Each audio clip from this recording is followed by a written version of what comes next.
Buya, kembali tentang puisi masih tentang sebuah, kalau Sobi bilang sih sebagai sebuah petuah begitu. Apakah memang demikian apa yang disampaikan Sobi itu benar? Memang alinea demi alinea itu paragraf demi paragraf itu bisa digali ya. Sebetulnya saya hanya memancing orang berpikir. Isinya adalah saya menyampaikan pengalaman kemanusiaan. Mungkin kalimatnya sederhana di halaman 4 ini, alinea yang pertama di akhir alinea. Ternyata karena engkau dapat membuat masakan yang sedap, sehingga engkau juga mampu bercakap-cakap yang sedap dan enak didengar telinga. Apa hubungannya masaknya sedap, ngomongnya sedap? Ini artinya bahwa sesuatu itu berkait. Dalam ilmu pengetahuan juga berkait. Dikatakan dalam pepatah Arab, man tabahhara fi ilmin tabahhara jami'al ulum. Orang yang melaut dalam satu ilmu, dia akan melaut dalam segala ilmu. Jadi ketika Pak Sofia ya mendalami bahasa Indonesia, itu tidak bisa tidak akan menjalar kepada ilmu yang lain.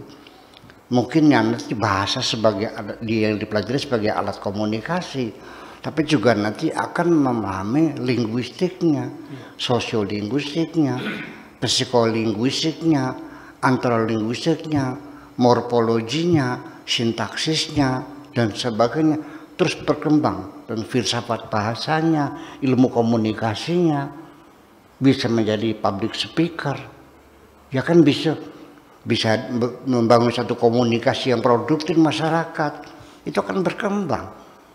Jadi mari kita buktikan tidak ada negara terbelakang itu sastrawannya yang mendapat hadiah Nobel. Kenapa? Ya makanya pakai terasi, pakai belacan. Ya setiap hari nggak pakai sendal, perutnya masih lapar, masih memikirkan hal-hal yang semacam itu. Mana mungkin dia akan produktif intelektualitasnya menciptakan satu novel yang dapat hadiah Nobel? Nggak ada. Selalu negara-negara besar. Jadi karena intelektualitas mereka sudah begitu maju, seperti orang Perancis, begitu tangan mereka menyentuh minyak wanginya sangat istimewa. Betul nggak? Ketika tangan mereka menyentuh desain, ya, fashion, pakaiannya bagus. Ketika mereka masak, masakannya enak.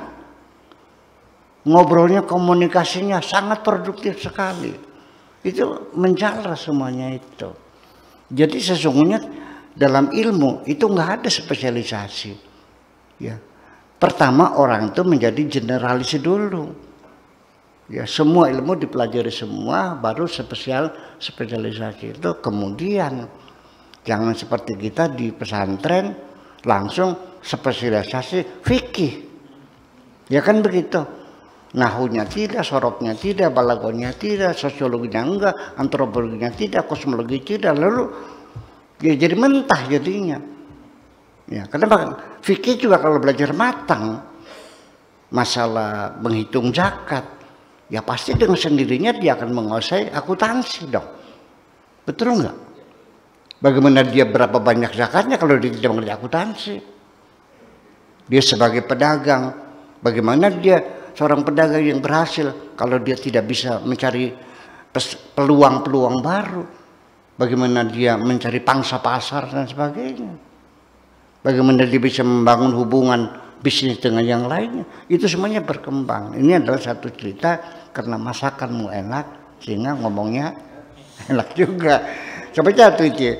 Nah, siapa? Sofiatul Hilma. Nah, Bu Sofia ini kalau kamu masaknya enak, pasti kamu ngomongnya enak kok.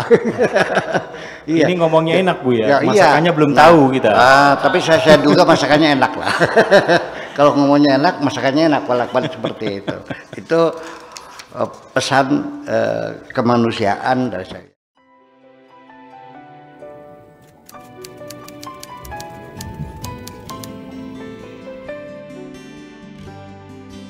Aku hanya ingin berbagi kebahagiaan dan tidak menggurui siapapun. Terlalu sulit bagiku untuk menyalahkan siapapun. Akan tetapi apabila ada orang yang ingin mengisi raporku, tentu aku sangat gembira sekali. Dan kujamin aku tidak akan sakit hati sedikit.